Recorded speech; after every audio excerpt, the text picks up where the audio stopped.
warahmatullahi wabarakatuh. Halo teman-teman, kita lanjut gitu ya. Kita melanjutkan dari topik yang pertama tadi yang masih belum selesai secara sempurna gitu ya. Kalau tadi kita itu lebih membahas ke pengertian dari kalimat dan juga bagaimana sih kalimat yang simpel itu yang hanya terdiri dari sebuah subjek dan juga predikat, itu juga sudah bisa dibilang sebuah kalimat. Bisa juga teman-teman menambahkan dengan penambahan objek. Nah, sekarang kita akan mencoba mengenal lagi secara lebih detail apa-apa saja sih unsur di dalam sebuah kalimat. Jadi teman-teman, di dalam kalimat itu ada banyak unsur ya, gitu. Tidak banyak sih. Ada 5 unsur yang biasanya hadir dalam sebuah kalimat. Kenapa unsur-unsur ini hadir?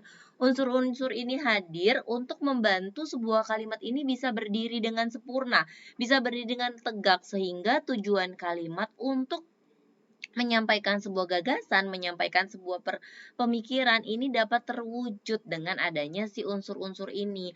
Apa saja unsur-unsur di dalam kalimat? Tentunya ada yang namanya subjek, ada yang namanya predikat, ada yang namanya objek, ada yang namanya pelengkap, dan ada yang namanya keterangan. Apa sih yang harus ada di dalam sebuah kalimat? Di dalam sebuah kalimat pastinya yang wajib ada adalah subjek dan juga predikat. Lalu bagaimana dengan objek? Bagaimana dengan pelengkap? Dan bagaimana pula dengan keterangan? Bagaimana kedudukannya tiga ini gitu loh. Kalau si subjek dan predikat aja udah wajib, terus kenapa? Kenapa harus ada objek? Kenapa harus ada pelengkap dan juga keterangan? Oke, teman-teman, adanya objek, adanya pelengkap, adanya keterangan ini pastinya berguna untuk membantu si kalimat ini, membantu kalimat ini agar berdirinya, agar tegaknya lebih sempurna, agar gagasan atau agar pemikiran kalau yang ingin disampaikan oleh si penulis, kalau dia tertulis oleh si penutur ketika dia lisan itu lebih tersampaikan dengan sempurna, lebih tersampaikan dengan baik, tidak ada lagi ambiguitas, tidak ada lagi pemikiran yang, "Oh maksudnya apa sih ya? Oh gimana sih ya? Oh jangan-jangan gini." Diharapkan tidak ada seperti itu teman-teman, tidak ada lagi pertanyaan setelah adanya objek pelengkap dan juga keterangan ini, gitu teman-teman. Nah oke, subjek. Subjek ini adalah unsur yang wajib ada di dalam sebuah kalimat. Subjek ini bisa dikatakan sebuah apa gitu loh. Apa, siapa, ya, siapa yang mau apa yang mau disampaikan, siapa yang melakukan pekerjaan misalnya gitu ya. Nah, teman-teman, subjek ini sebenarnya tidak selalu harus ada di awal kalimat, bisa juga subjek ini berada di pertengahan kalimat gitu ya. Jadi ini subjek harus ada.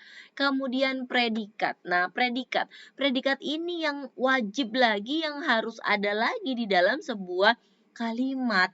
Nah, kalau tadi subjek itu apa, siapa. Nah, kalau predikat itu lebih ke bagaimana sih gitu ya.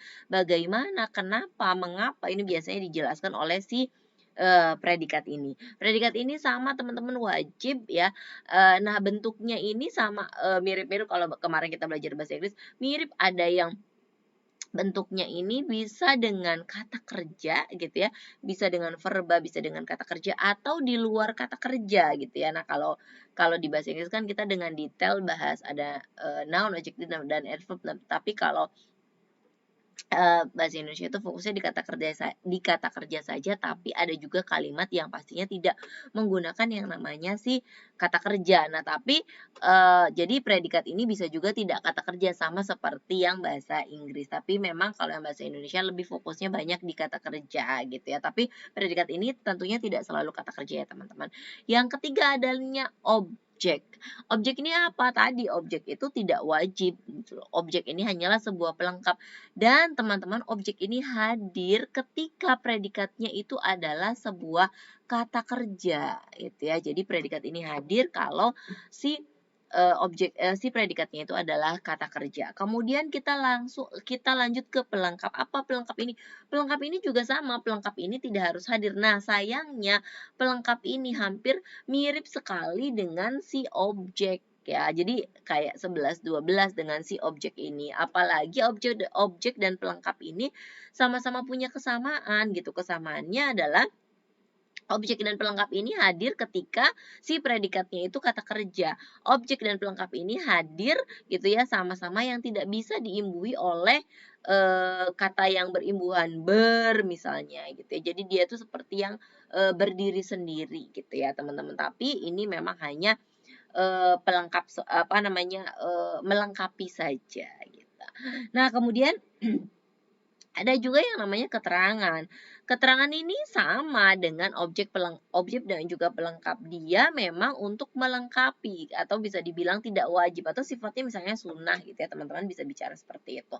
Nah, kemudian keterangan ini tapi keterangan ini biasanya bentuknya itu menambahkan sebuah keterangan waktu, keterangan tempat biasanya itu, teman-teman ya. Jadi inilah unsur-unsur dari kalimat yang memang wajib ada hanya seperti yang di video sebelumnya saya sampaikan adanya subjek dan juga predikat yang harus ada.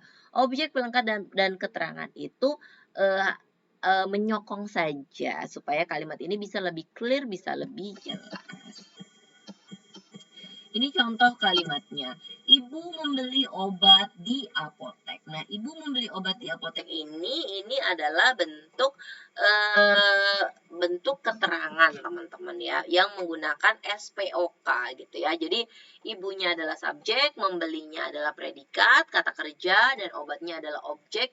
Di apotek adalah keterangan. Jadi menyokongkan, oh beli obatnya di mana, oh beli obatnya di apotek gitu ya. Kan sekarang bisa beli obatnya di minimarket tuh bisa ya. Nah tapi ini dilengkapi dengan si keterangan belinya di apotek. Oke. Kemudian Bu Dokter memeriksa nenek kemarin sore. Pastinya subjeknya adalah Bu Dokter, predikatnya adalah memeriksa, bentuknya adalah menggunakan kata kerja, maka ada nenek sebagai objek dan ditambahkan keterangan kemarin sore. Dijelasin lagi nih, Bu Dokter tuh meriksanya kemarin sore. Ini adalah, dua kalimat ini adalah yang bentuknya SPOK.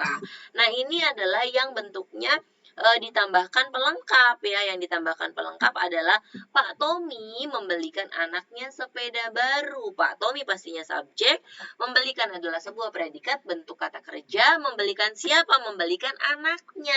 Apa yang dibelikan? Yang dibelikan adalah sepeda baru, dan sepeda baru ini adalah bentuk pelengkap tuh kan, mirip-mirip ya anaknya dan sepeda baru, makanya tadi pelengkap itu mirip dengan objek. Nah kemudian yang terakhir, bentar sepertinya ada yang terakhir. Oh ini, yang terakhir adalah dokter memberi pasien obat antibiotik ya. Dokter adalah subjek, memberi adalah predikat, pasiennya itu objek, dan obat antibiotiknya adalah sebuah pelengkap. Jadi makin lengkap kan gitu ya. Oh, ibu beli obatnya di apotek. Oh, Bu Dokter memeriksa nenek itu kemarin sore. Oh, Pak Tommy itu beliin anaknya sebuah barang. Apa sih barang barunya? Ya sepeda baru, karena ada pelengkapnya. Jadi kita jadi lebih tahu informasinya. Dokter tuh memberi pasien obat. Apa sih obatnya yang dikasih? Obat yang dikasihnya adalah obat antibiotik. Jadi informasinya tuh lebih clear, lebih jelas dengan adanya tambahan objek, keterangan, dan juga pelengkap gitu ya. Jadi lebih jelas lagi. Oke, teman-teman, rasanya videonya cukup di situ saja. Yang penting ya kesimpulannya adalah di dalam bisa dikatakan sebuah kalimat itu kalau ada subjek dan juga predikat gitu ya. Itu yang benar-benar simple. Nah, kemudian objek, keterangan, dan juga pelengkap itu sangat-sangat bisa ditambahkan. Nah, keterangan itu biasanya lebih untuk menjelaskan keterangan waktu atau juga keterangan tempat. Oke, teman-teman, sekian videonya. Terima kasih. Assalamualaikum warahmatullahi wabarakatuh. Jangan lupa dikerjakan tugas yang ada di Smart Learning dan juga tugas mandirinya. Bye-bye.